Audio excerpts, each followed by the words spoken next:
Magandang hapon po sa inyong lahat. We bring you chill stories in the next hour. I'm Pauline Verzosa. And I'm Lourd Veyra. Today the sun is shining bright, perfect for an afternoon delight.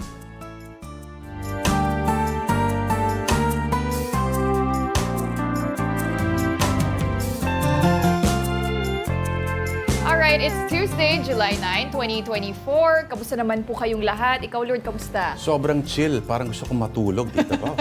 Parang masarap yung yung weather ngayon na Oo nga kahit siesta. araw man yan o wala, masarap matulog. Oo, totoo yan. Kasi after lunch, yun talaga yung perfect time matulog, no? Yes, siesta. Alam mo sa ibang mga probinsya sa Pilipinas, Oo.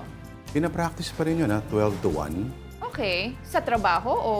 Lahat. Lahat. Halimbawa, sa Dumaguete, there are some offices na 12 to 1, hindi mo sila pwedeng gambalain kasi papahinga yung mga empleyado. Oo. Nung tama pagkakaalala ko, yung Levi's, 12 to 1, kita mo yung mga operator sa mga machine. Nakahiga sila talaga sa ano. Talaga? Yes. Sana pwede rin sa atin yun. Oo nga eh. Simulan na natin kaya ngayon. Tulog na lang tayo ng isang oras. Hindi. Pero samahan niyo po kami dito sa Afternoon Delight. Hanggang alas 3 po kami. And speaking of Afternoon Delight, our featured delight of the day is toasted siopaw. Because you put the pao in toasted siopaw. Pwede yun Kakulay mo rin yung toasted siopaw natin. Opo. Sinadya mo pa yan.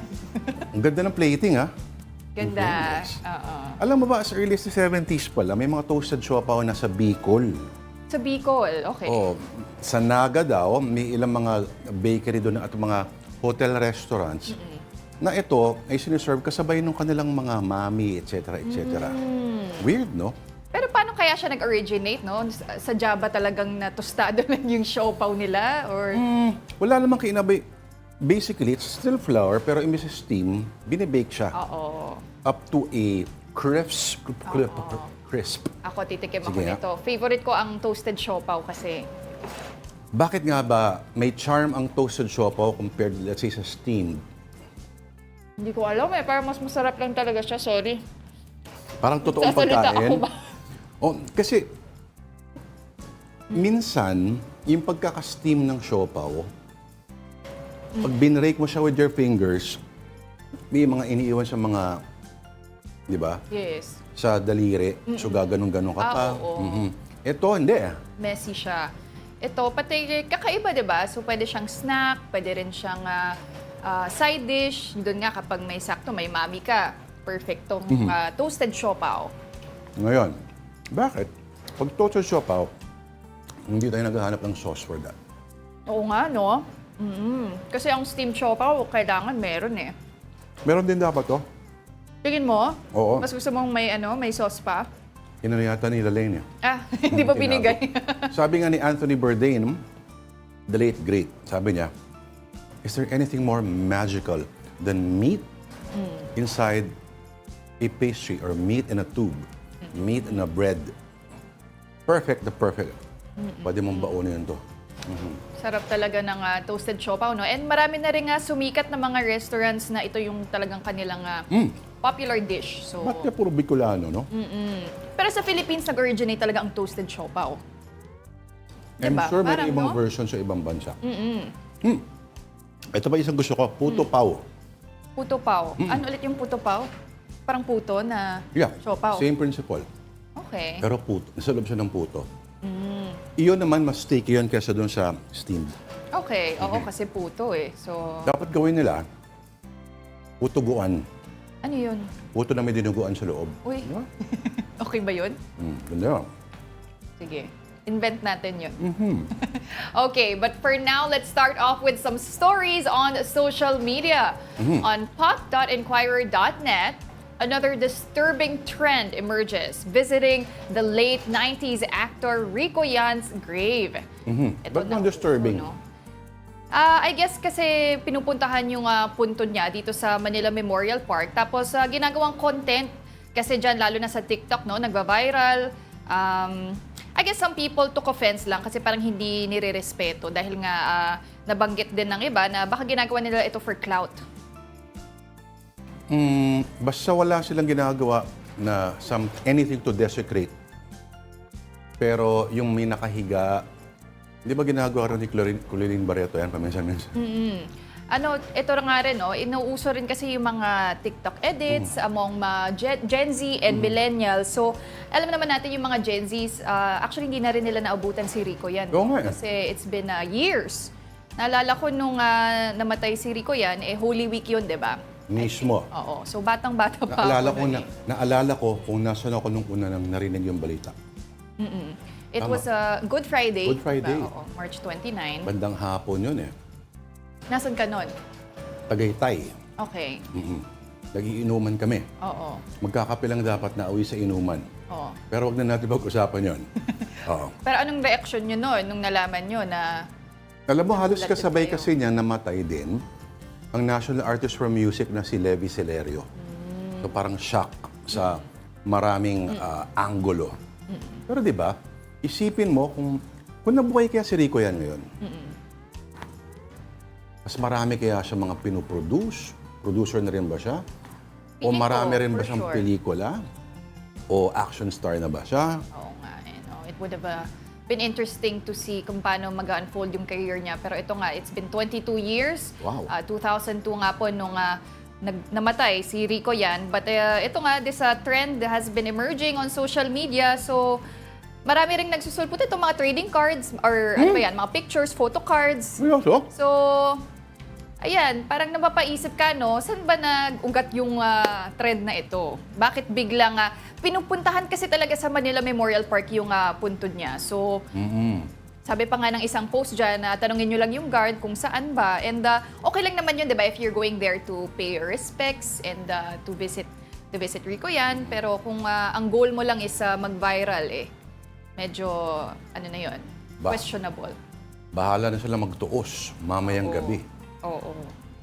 Sila at ang kaluluwa ni Rico Yan. Ay, Pero takot naman. seryoso, meron bang equivalent si Rico Yan ngayon?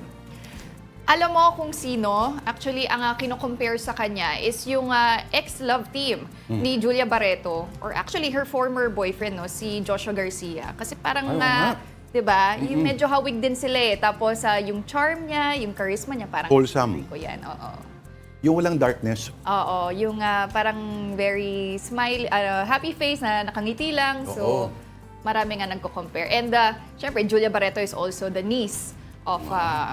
Nakita mo pa yung connection na yun, syempre. Oo, hindi. Marami kasi talaga nagko-compare na parang Claudine and Rico, tapos Julia and Joshua, nung kainitan nila as love At team. parehong nang iwan.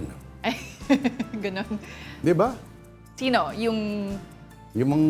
Sino nang iwan? Yung magtiyahin. Di ba? Hindi ako sure kung ano talaga yung totoong kwento. Pero may movie sila.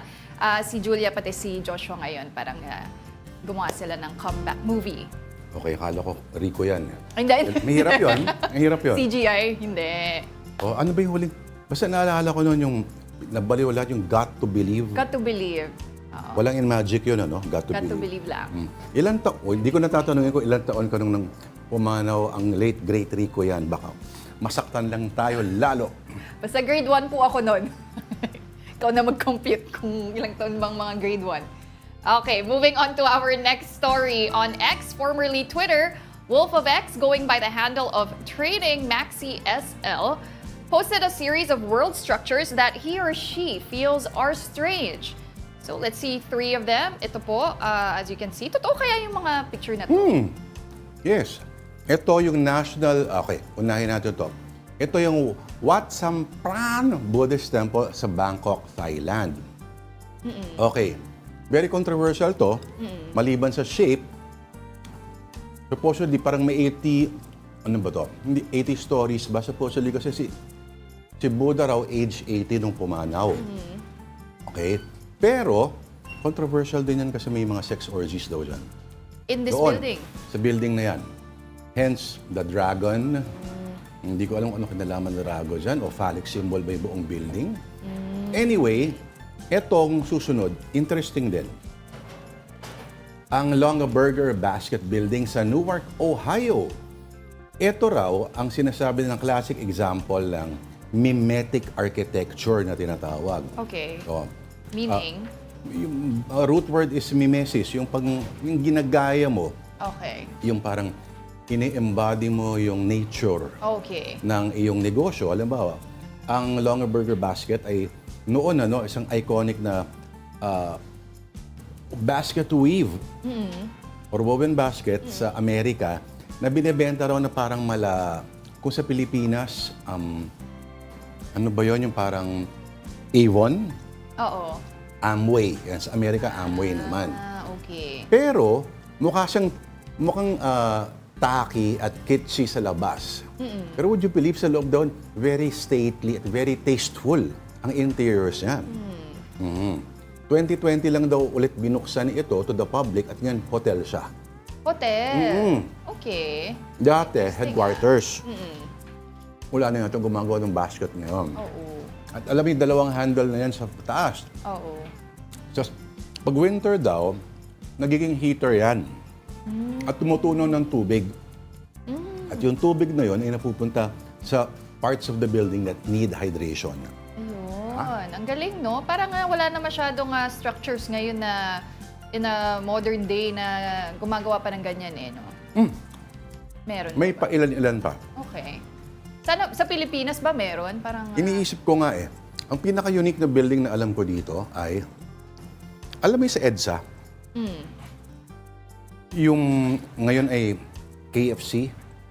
Yes, yes. Bago ka dumating sa Connecticut. Yes. Sa mga auto dealer, yung mga dealer... Before oo. Kilala ko yung family na may-ari nun. Sila mga ride and back. Okay. Design firm sila noon Or Pacific Office Machines. Yun. Parang inano yun sa typewriter ba, if I'm not mistaken? Parang gano'n. Oo. At gano'n din yung logo nila. Hanggang ngayon nandun pa yun So, I'm sure nakaka-relate yung mga viewers natin dyan. But we also have a third picture. Ito naman, sa National Fisheries Development Board in India. Ewan ko na lang kung di mo maisip na pang fisheries talaga. In case you missed the point. Oo. They're all about? Fish. Okay. Ngayon, baka magulat ka, Tita Pau, sa Japan, ang Asahi beer ay merong ganyan din. Not as tacky, pero ang buong building is shaped like a bottle of beer.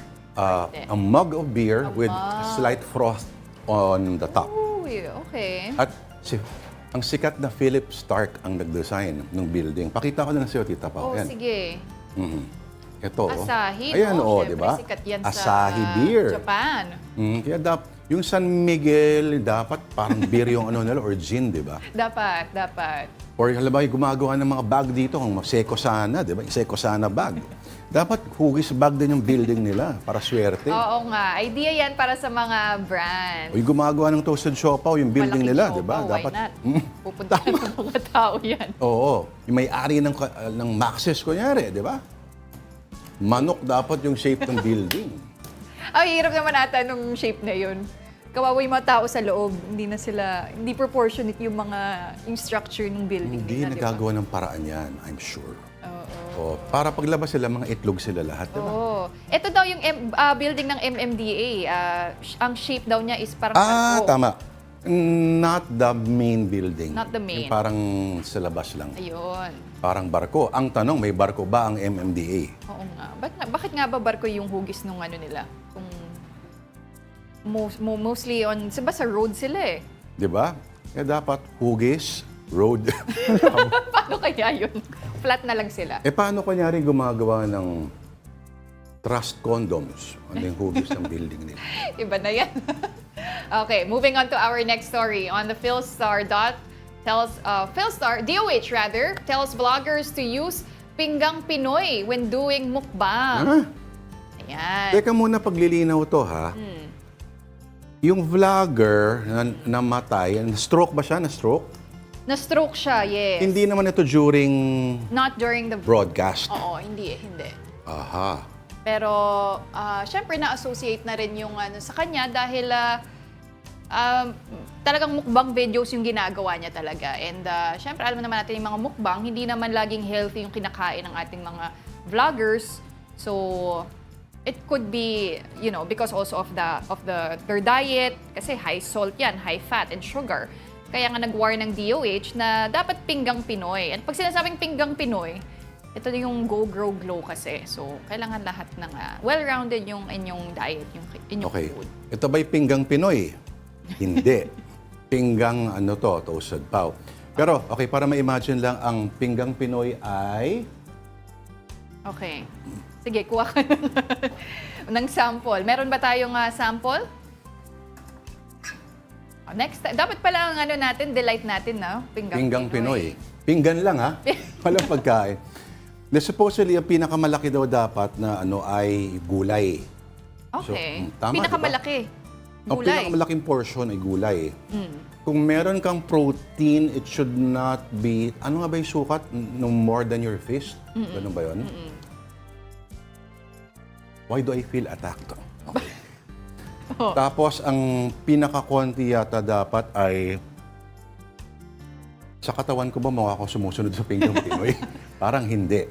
Anyway, bakit nga ba, ano nga ba yung charm sa mga nagmumukbang, Tita Pao? Paki-explain sa akin. Ginugol ko. Ang mukbang videos kasi, ano yan sa mga taong pag nalolonely ka, di ba? Or pwedeng bored na rin. Pero and then when you watch someone eating, parang nakikikain ka. So you feel like you're part of the meal and you enjoy na rin. Tapos kasi nagkakwento rin yung mga vlogger habang kumakain eh. So I guess it's a good experience for them. Tapos, syempre yung kinakain nila sobrang sarap din. So kung hindi mo naman makakain yun, manood ka na lang ng video.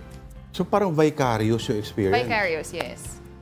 May isang ganyang genre ng pelikula na parang ganyan din at pinapanood din ng mga malulungkot. Pag malungkot sila. Iba nga lang kinakain nila. Ayun. Okay. Tama? Ito, diba? So, talagang large volume. Alam ko si Von. Hindi. Pwede ba kita natin na direct? Yan po si Von kasi hindi sumasahod, nagmukbang na lang. Oo. Ayun. So, di ba, ang dami kasi nung pagkain talaga eh. And meron nga, mga nauso even in other countries. Mga babae, very slim sila, pero yung kinakain nila talagang parang isang lamesa. Which makes you ask, where does it all go? Where does it all go? Opo. Pero it's gonna go straight to your thighs. Hindi. Tita Pao, okay. May alam ako na ito weird Parang fetish ito eh. Hindi ko alam kung may sexual na elemento to, pero may binabayaran sila, halimbawa, na babae, kain lang na kain yung babae. Okay. Parang ganun. Tapos babayaran nila? Oo. Papanoorin lang nila? Papanoorin lang nila. If they get any sexual kick out of it, I'm not really sure. Pero parang, if pay this amount, etong ganito karami kakainin niya. Pag ganitong amount, parang 2 manok. Mga ganyan. Ganon. Parang magandang genre ito pag nawalan tayo ng career lahat. Ako po, kakain ako ng isang bag ng toasted siopaw. Papadala kayo ng mga gems, mga ganyan. Ay, oo nga, no? Ikaw, anong kaya mong mukbangin all day? Ako? Siguro pizza. Ako, hindi rin healthy yun. Sagot ako sa DOH. Kailangan kasi... Meron bang mukbang na healthy? Ayan, hindi ko alam. Pero dapat, no? Dapat. Pero kasi hindi masaya... Pakita nga ulit natin yung mga pogi na yung nagkakain. Hindi kasi masaya panoorin yun. Ang healthy, no? Healthy, puro gulay. Alam mo, kinakain lang ng mga salad. Kambing.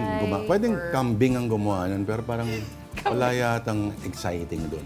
Exactly. That's the point of mukbang, di ba? So, they live vicariously nga by watching people eat all these literal na food junk porn. food. Oo, food porn, basically. Kung tanggalin yung food? Iba na yun.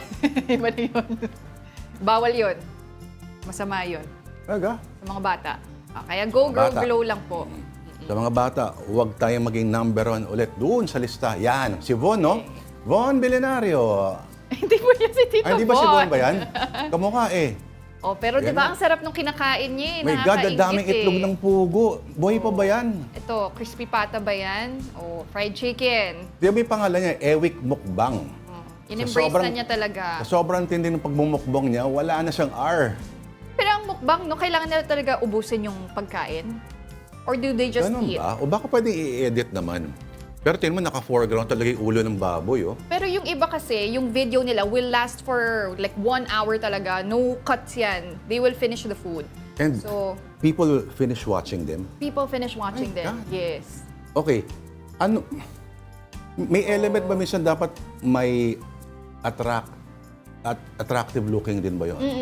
Meron, maraming mga vlogger na nagmumukbang na... Gwapo, maganda. Oo, maganda.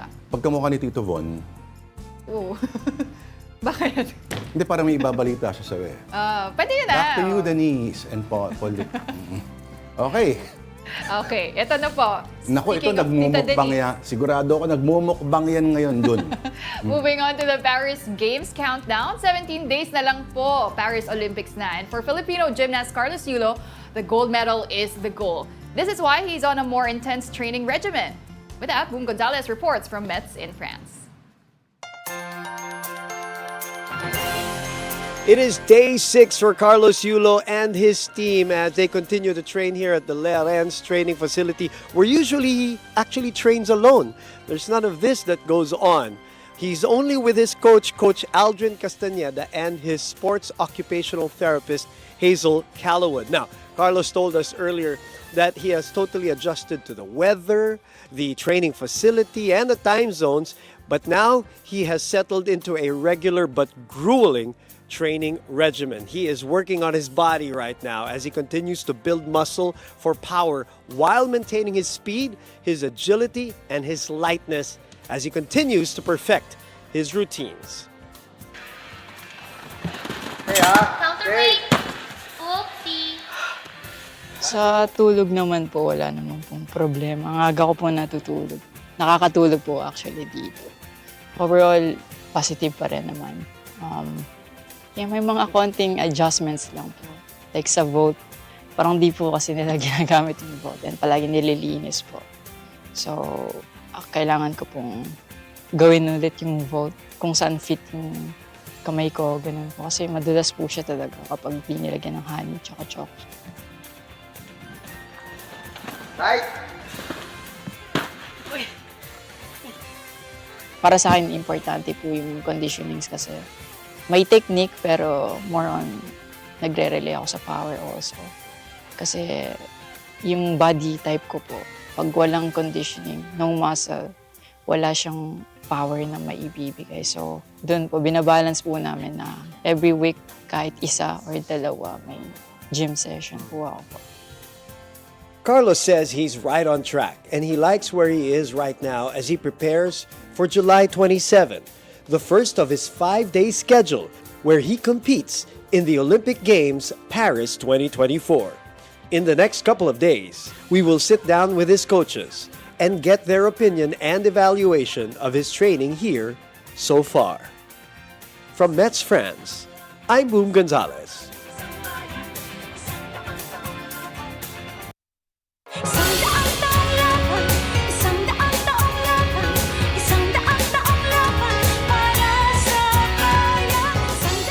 Grabe, puspusan na yung training ni Kaloy, no? Ngayon ko lang narinig yung kantang yun, ah. Ang ganda, di ba? Ikaw ba kumanta nun? Hindi, hindi ako kumakanta. Hindi ako yun. Sandaan taong laban.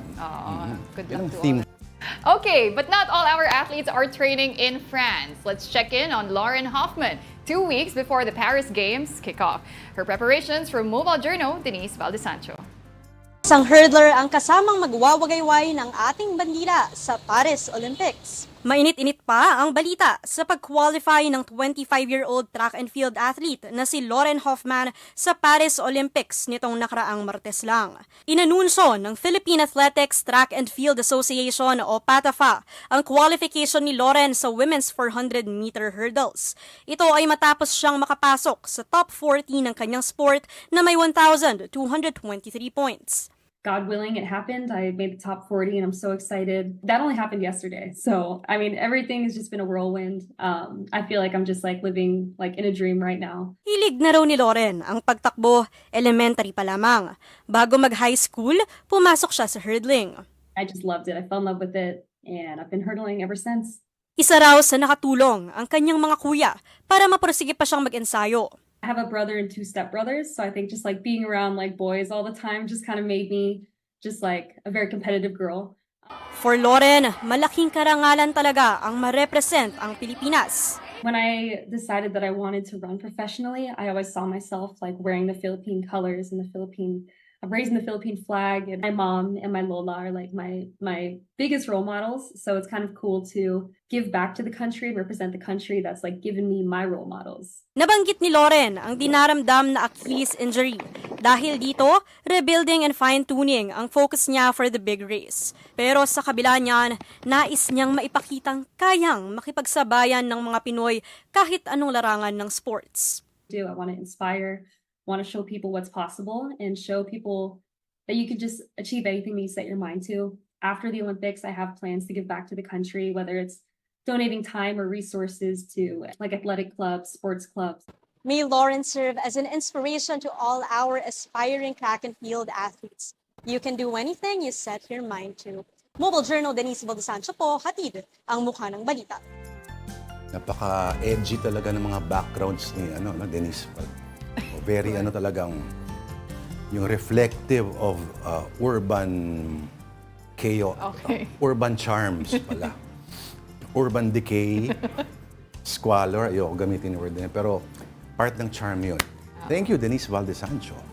At this point, kailangan muna natin mag-break, and as we do that, ito po ang latest sa showbiz mula kay News 5 correspondent MJ Marfori. Tinodo na talaga ni James Reid ang fashion presence niya sa Milan at Paris Fashion Week. Tumatabo siya ng atensyon sa international fashion scene for men. Big deal nang i-handpick ng top luxury brand head na si Sabato De Sarno ang picture na ito ni James bilang friend of the house nila. I have to admit, I got a little kilig when I saw that Gucci had posted me. Malayo na talaga narating ni James. At pag-amin niya, malaki ang impluwensya ng bahay ni Kuya matapos siyang manalo bilang dashing dude of Australia sa Pinoy Big Brother Teen Clash ng 2010. Kaya lumakas sa loob niyang lumihis sa cookie-cutter showbiz career at love team na ikinahon sa kanya noon. Good news naman dahil plano na raw ni James magbalik acting soon. Last month, inilabas nga ni James ang controversial song niya na Hurt Me Too, kung saan inungkat niya umano ang past relationship. Ang next naman niya ay Sandal, na dedicated sa kanyang nobya na si Isa Pressman. Kalmado na raw ang fans ngayon at mas tanggap ang relasyon nila, pero during the most challenging times, ito ang sinabi ni James kay Isa.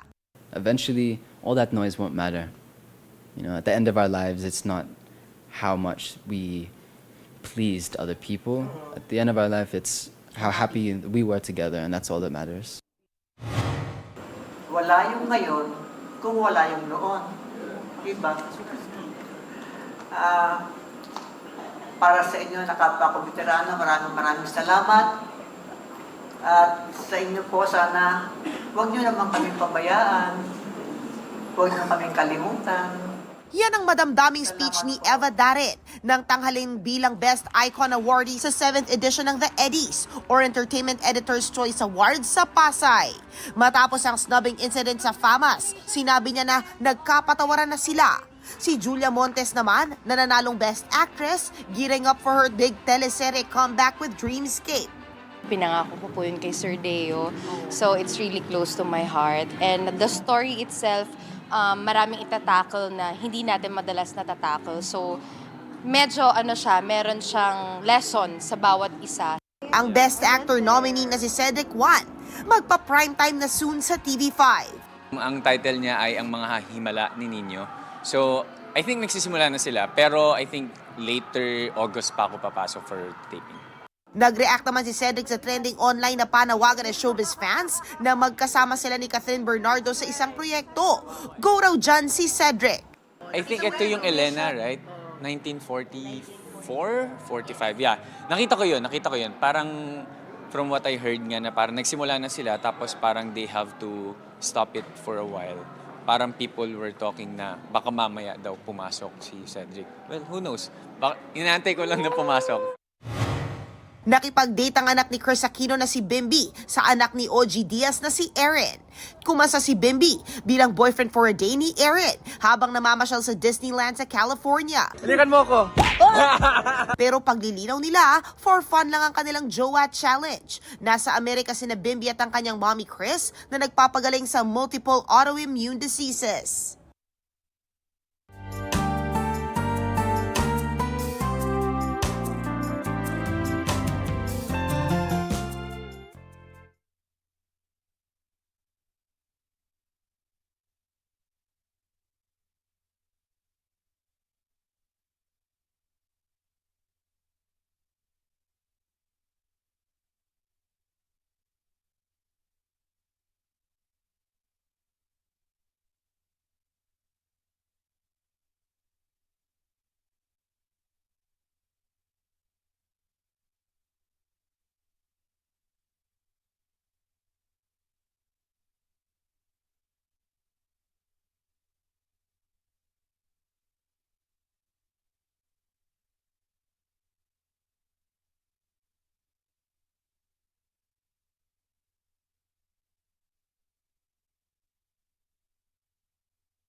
Delight. Nagbabalik po ang Afternoon Delight dito po sa One News.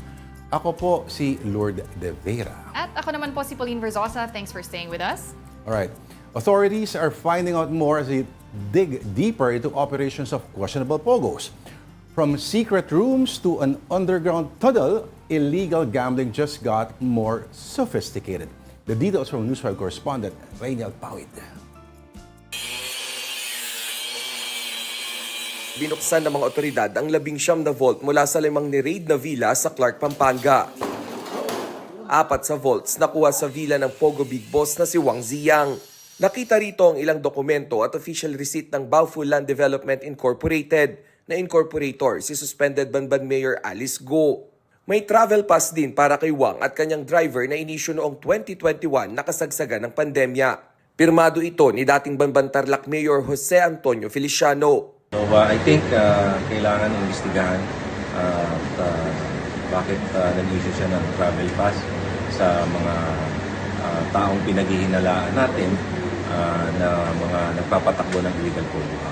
Wala pang tugon ang dating alkalde. Sabi naman ng PAOK, malaki ang tsansa na sa mga panahong ito kumilos si Wang para sa konstruksyon ng Bamban Pogo. Nakita rin sa loob ng isang villa ang bank book ng Baofu na may initial deposit na 5 million pesos.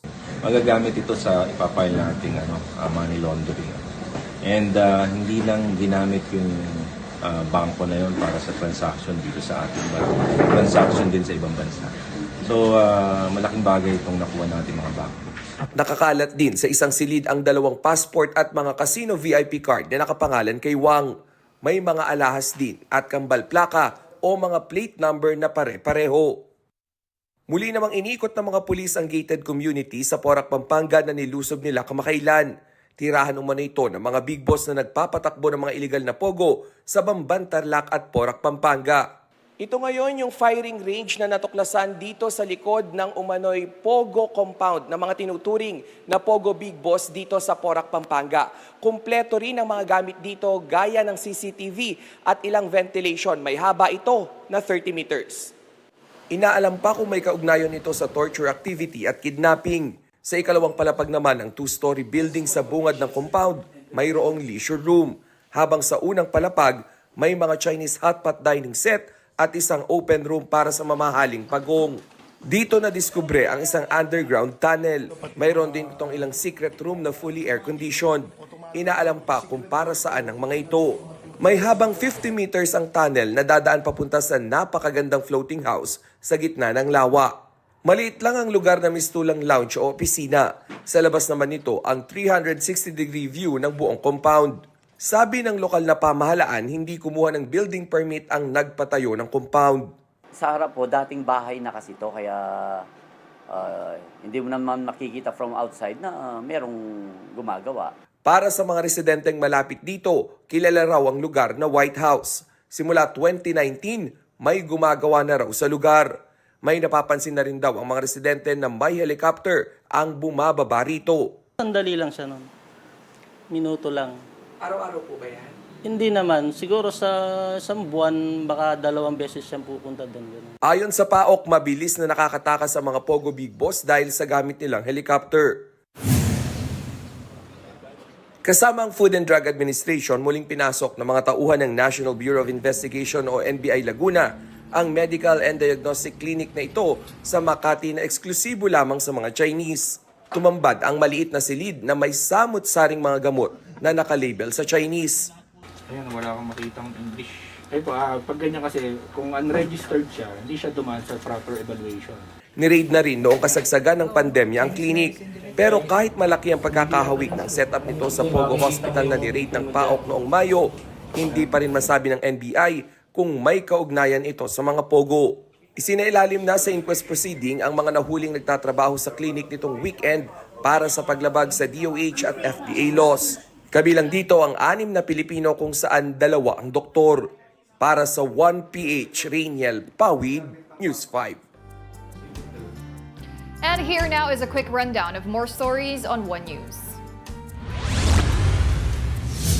The Senate subpoena against suspended Bamban Mayor Alice Go has not been served. That's a day before the upper chamber resumes its probe on POGO operations, which Go is supposed to attend. The embattled mayor's camp says they do not expect a fair hearing at the Senate. The lawyers of fugitive Apollo Quiboloy go on the defense. Attorney Ferdinand Topacio wants to know the personalities who raised 10 million pesos as reward for information on his client. Topacio describes the amount as grossly disproportionate to the alleged crimes against Quiboloy.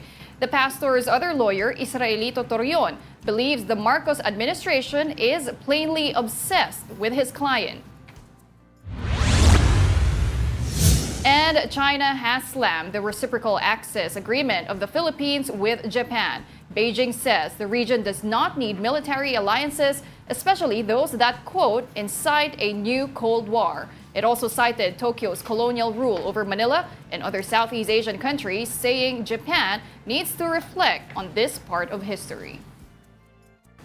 All right, meantime, some government agencies and law experts held a lecture on the West Philippine Sea. Mobile Journal, Merimon Reyes tells us more. Mainit na mainit ngayon ang usapin tungkol sa West Philippine Sea. Sino ba ang may karapatan dito? Ano ba ang dapat gawin? Ang isang armas na dapat daw ginagamit para masagot ito ay edukasyon. Sa panahon ngayon, ang dapat natin ipakita tayo ay isang civilized solution. At sa labanan ito, ang importante ay tayo mismo kumbinsido na atin ang West Philippine Sea. Kung tayo hindi kumbinsido, paano natin kumbinsido yung ibang kapwa natin? Ito ang goal na nais ma-accomplish ng Kwentubigan 2024, isang lecture series na pinamumunuhan ng National Historical Commission of the Philippines kasama ang Museo El Deposito, Museum of Philippine Maritime History at ang National Library na ginanap nitong lumipas na linggo sa NLP Epifanio de los Santos Auditorium. Layo nito ang mapalawak pa ang kaalaman tungkol sa karapatan sa West Philippine Sea sa pamamagitan ng pagtalakay sa historical, political at technical na aspeto nito. Ipinaliwanag ni Senior State Counsel ng DOJ na si Attorney Ganchon ang naging proseso ng arbitration na naipanalo ng bansa noong July 12, 2016 kung saan walang malinaw na batayang legal ang 9-dash line ng China at ang mga kilusin nito sa karagatan noon pa lang ay nagdudulot ng kapahamakan para sa kalikasan at mga mangingisda. Kaya dapat daw na ipagpatuloy ng Pilipinas ang pag-exercise ng sovereignty sa mga ito at pagtibayin pa ang diplomatic efforts para sa WPS. That's how the international system works, based on the good faith compliance of states with respect to their international obligations. But if the other state does not want to comply with the decision, you just proceed because you proceed to exercise your sovereign rights because that has been declared with the tribunal already. Nahagi naman ni Associate Justice Antonio Carpio, isa sa mga opisyal na nanguna sa pagkapanalo sa arbitral tribunal laban sa China, ang mga mapa at treaties na nagpapakitang malinaw na pagmamay-ari ng Pilipinas ang Bajo de Masinloc o ang panatag Scarborough Shoal kasama ang Kalayaan Palawan ayon sa Treaty of Washington at mga dokumentong nagpapakita nito mula pa sa lumipas na siglo. Bagay na dapat daw na tinatalakay hindi lang sa debating arbitraryo. We must clear this fog, this misconception by emphasizing that Philippine territory is governed by three treaties. We go to the court of world opinion. We must explain to the world, these are our evidences, these are documents, these are maps. China has nothing on the other side.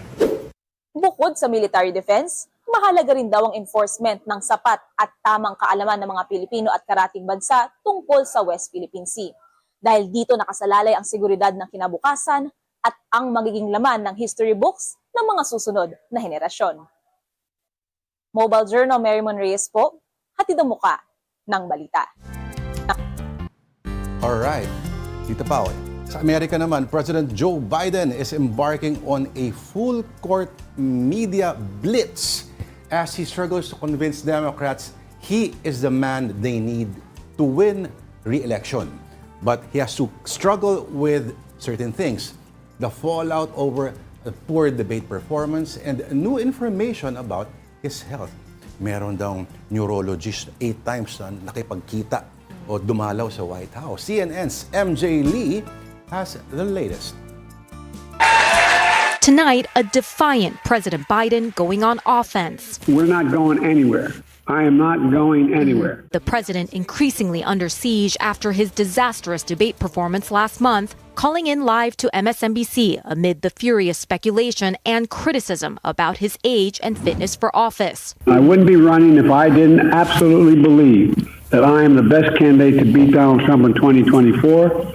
We had a democratic nominating process where the voters spoke clearly. Biden asked about one particular statement he made last week that alarmed and angered many Democrats. And if you stay in and Trump is elected and everything you're warning about comes to pass, how will you feel in January? I feel as long as I gave it my all and I did the goodest job as I know I can do. That's what this is about. The president playing cleanup, making clear losing is not an option. What would you say to those who are concerned by that answer? It's not an option, and I've not lost. I haven't lost. I beat him last time. I'll beat him this time. But new questions tonight about the president's health dogging the White House after the New York Times reported that an expert on Parkinson's disease from Walter Reed had visited the White House 8 times in 8 months. CNN confirming that the neurologist met earlier this year at the White House with the president's physician. The White House refusing to say if that specialist was consulting about the president. It's a very basic, direct question. Wait. Hold on. Wait a second. 8 times, or at least once, in regards to the president specifically. Hold on a second. Not what you should be able to answer by this point. Wait, no. No, wait a minute. Ed, please. A little respect here, please. So every year, around the president's physical examination, he sees a neurologist. That's 3 times. Right? This as the Biden campaign and its top surrogates are trying to calm the nerves of voters, lawmakers, and donors. For all the talk out there about this race, Joe has made it clear that he's all in. The president calling into a meeting of donors on Monday, pledging to attack Trump much more aggressively in their next debate. And in a new letter to Democratic lawmakers, Biden refusing to back down, writing that he is firmly committed to staying in this race, to running this race to the end, and to beating Donald Trump. Yun, no? Patindi ng patindi. Oo, pero alam mo kanina, before leaving the house, panood ko isang interview with neurologist siya. Expert siya sa Parkinson's. May iba ka raw talagang mapapansin kay Biden. According to this doctor, yung ganun daw, pag tinawag mo, ang natural na movement mo, ganun, di ba? Yes. Yung ganun. Sign na raw yan. Tapos yung monotone na pagsalita. Nako, simula na raw yan. 2 raw yan sa mga telltale signs. Again, naghahanap pa rin sila.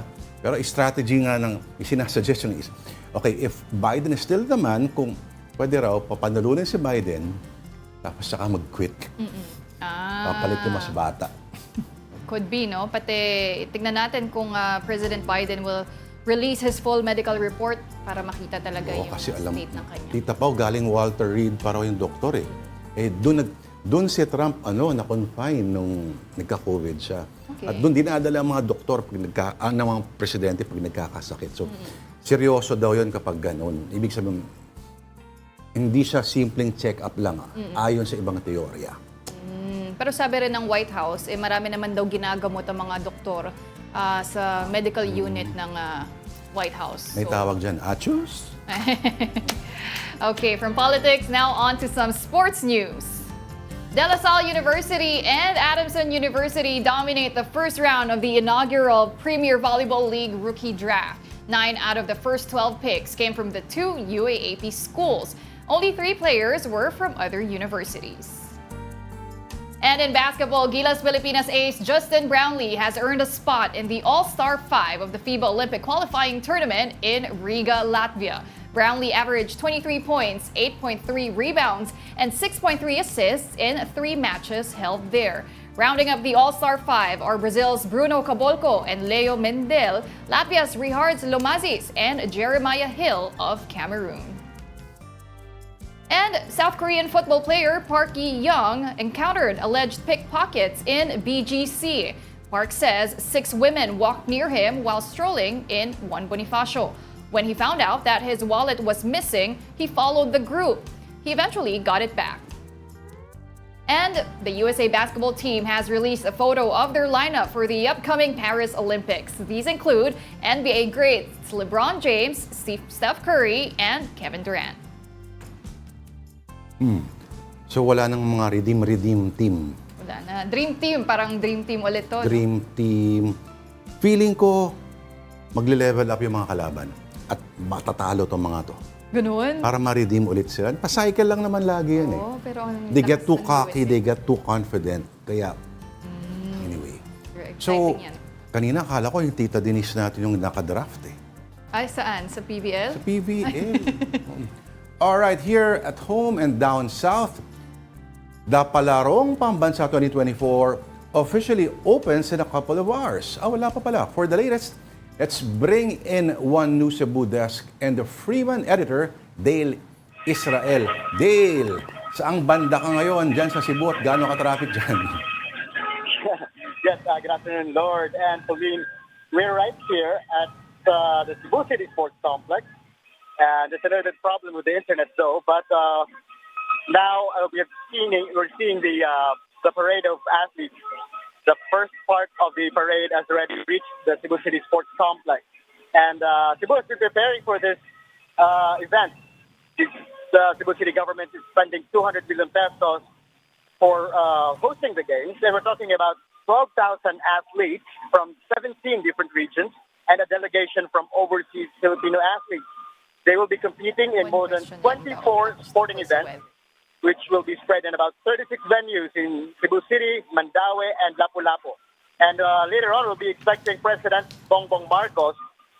He will be here at the Cebu City Sports Complex for the opening ceremonies, and he'll be joined by Vice President Sara Duterte. This is considered to be the first public event that the two highest officials are together in after the resignation of Vice President Duterte from being the Education Secretary. Now we have here the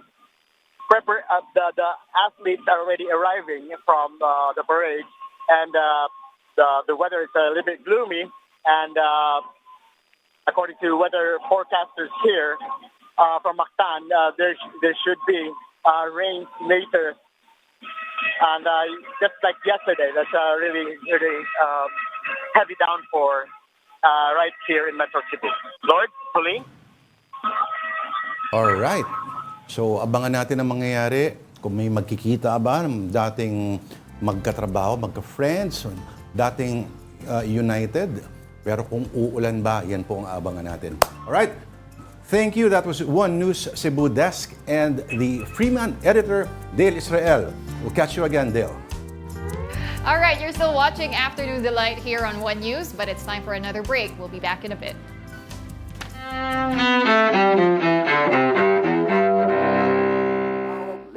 July 9, 1896. You shall not crucify mankind upon a cross of gold.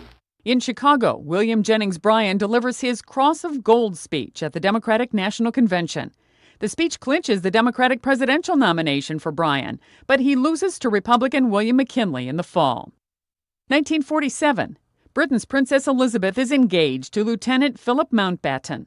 The future Queen Elizabeth II marries the future Prince Philip months later. 1997. Boxer Mike Tyson is banned from the ring and fined $3 million. That's his penalty for biting Evander Holyfield's ear during their WBA championship fight in Las Vegas. 1956. My mom always said life was like a box of chocolates. Tom Hanks, who won the Oscar for Best Actor in back-to-back years, is born in Concord, California. Among his roles, Philadelphia, Forrest Gump, Apollo 13, Saving Private Ryan, and the Toy Story movies. And 2002. Mr. Tibbs! Well, Mr. Wood, take Mr. Tibbs! Take him down to the depot, and I mean boy like now! Rod Steiger, another Oscar-winning actor, dies in Los Angeles. Steiger, whose roles included On the Waterfront and In the Heat of the Night, was 77. Today in history, July 9th. Sandy Kozel, The Associated Press.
you're still watching Afternoon Delight, ako po si Pauline Verzosa. Ako naman po, Lourd de Veyra.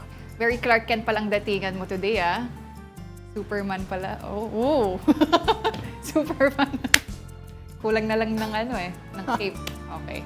Aside from the Olympics, France is also hosting the prestigious Tour de France. Yun, no? Our Filipino cyclists hope that one day they will see our flag in the world's most prestigious bicycle race. Denise Stan reports from Metz, France. As sports enthusiasts from all around the world await the Olympic Games, Dijon, France, a city just a few hours away from Paris, was delighted by another world-class event.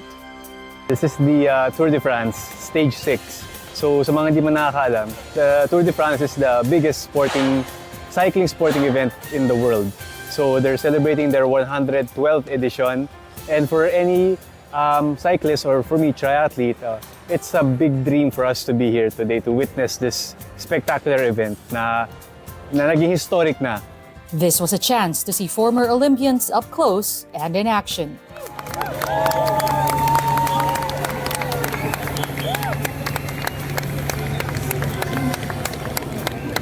I think we saw Matthew Van Der Poel, and then we have Tadej Pogacar, and then we have Mark Cavendish, of course. And then we saw some mountain bike Olympians as well. Si Tom Pidcock, ayan.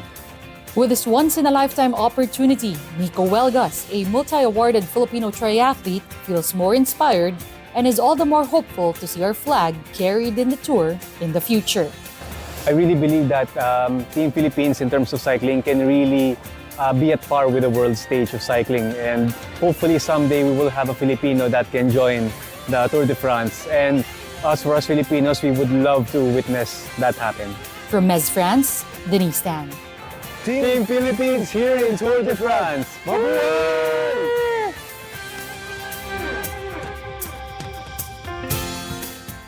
Tita Denise natin on a bicycle. Uy, oo Diba? nga. Maganda tingnan yun. Maganda yun. Tapos doon siya sa Pyrenees at kung papuntang Switzerland, Germany, balik ulit ng France. Anong bike kaya bagay sa kanya? Unicycle. Bakit naman unicycle? Hindi na pala bicycle yun. Unicycle.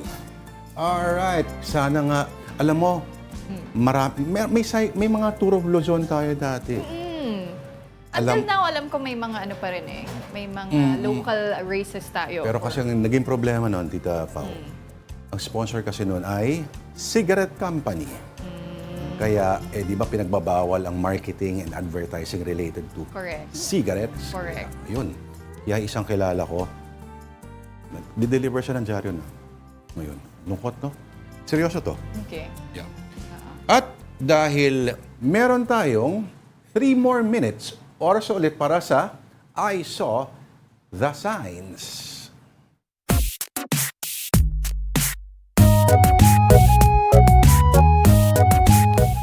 Alright, ito, Tita Pao, ang I Saw the Signs, malino ba o Boma Labs Edition? Okay, halimbawa parang ito. Okay. Nakalagay, bawal pumasok ang hindi nakatira. Sigurado ka bang nakatira o ang hindi nakatira? Yun nga Baka lugar ng mga adik yan, di ba? Ang hindi nakatira Pero o marami nakatira. naman pumapasok na hindi nakatira sa isang lugar, di ba? Magnanakaw, halimbawa. Kailangan pa ng sign para hindi talaga sila pumasok. Oo. Pero, take note, hindi pinagbawal ang magnakaw. Ganon. Bawal lang pumasok. Pwedeng pumasok, pero hindi pwedeng pumasok, pero pwede magnakaw. Kasi Kailangan pa ma-spell out yun. O syempre, di ba? Bawal pumasok ang hindi. Pag hindi naman nakatira, anong problema yon? Wow, man, hindi ako nakatira. Okay? Okay, second photo. Ito naman, ikalat mo na ang iyong pera, wag lang ang basura. Uy. Pera yung gusto nung no? Tama naman, don't litter. Teka muna, sa mga bata nanonood, wala pong word ng Mona. Okay, wala yan. Mona. Oo. Pag ako, i-correct ko yan. Lagi ko, bago ka mag-preach, ayusin mo muna yung grammar mo, ha? Oo. Pero tama yun. Ikalat yung pera. Finders keepers, no? Okay, third photo. From an Afternoon Delight viewer from Almina Marquez. Thank you for sending this photo. Ito nakalagay, urgent hiring, dishwasher, qualification, board passer. Yan, bongga, no? Kailangan talaga board passer? May boards ba ang ano? Dishwashing? Oo. Malay mo. Teka, baka malaking sweldo yan. Baka nga. Mag-a-apply ako dyan, magaling ako mag-ugas ng plato. Kaya yung exam dyan. Kaso hindi ako board passer. Oo nga eh. Kailangan na passer I'm just ka daw. bored. Ibang board. Okay. Meron pa ba tayong isa pa rin photo mula kay Almina Marquez. So, dito po ang daanan. Niliteral naman ni Kuya. Oo. Yung kanina galing din kay Almida Marquez. Yung Parehong picture. board passer. Thank you, Almida, ha. Kung may mga agaya pa ni Almida na nais mag-share ng kanilang interesting photographs. Ayan, send nyo lang po sa afternoondelighton@gmail.com. Naka-flash po yan sa mga screen nyo. Send us your signs para ma-feature po dito sa Afternoon Delight. Alright. Okay, and that will do it for us this Tuesday, July 9. Maraming salamat sa pagsama ninyo sa amin dito pa rin sa Afternoon Delight. I'm Pauline Verzosa. Join us again tomorrow, 2 p.m. Ako po si Lourd de Veyra nagsasabing, ang buhay ay parang bisikleta. Para tuloy-tuloy ka lang at hindi mahulog, padyak lang ng padyak. Have a delightful afternoon. Duck egg